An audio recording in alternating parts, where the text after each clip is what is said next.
Arafat toujours moi, hommage à Didier Jonathan. L'habitude le jour de son funérail, vraiment on a pleuré.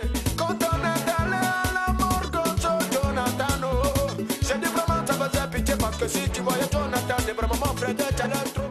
DJ Arafat, c'est un de ces artistes qui appartient à la deuxième génération de l'histoire du coupé-décalé. Et puis, c'est le fils quand même de deux artistes.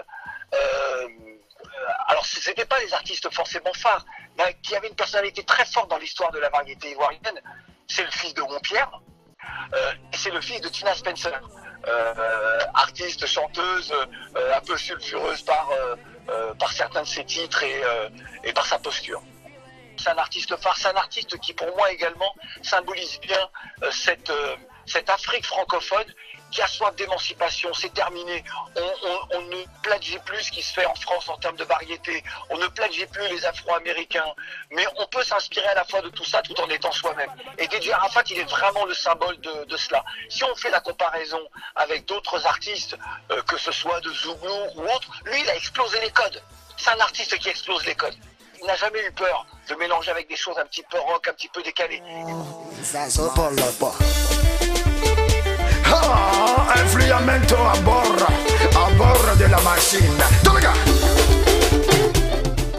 Et puis c'est quelqu'un, peut-être parce qu'il est né justement dans une famille où les artistes étaient, n'hésitaient pas à aller à contre-courant. Lui aussi, il a voulu créer son propre style, sa propre démesure musicale, si je puis dire. Et il y est parvenu. Donc c'est quelqu'un qui a renouvelé à la fois un genre en Côte d'Ivoire, mais il a inspiré toute une scène et décomplexé aussi toute une jeune scène musicale d'Afrique francophone. Parce qu'il a dit voilà jusqu'où on peut aller. Et DJ Arafat était vraiment l'artiste le plus courtisé. Et puis il faut revenir à son nom quand même de scène. Son nom de scène, c'est la preuve d'un artiste qui casse les codes et qui n'hésite pas à provoquer. Parce qu'il y avait aussi ça chez lui. Il y avait très clairement, je pense qu'il était plus Arafat que d'autres leaders politiques de cette région, mais il y a aussi un côté provocateur, résistance. Et c'est ce qu'il a fait tout au long de sa jeune carrière.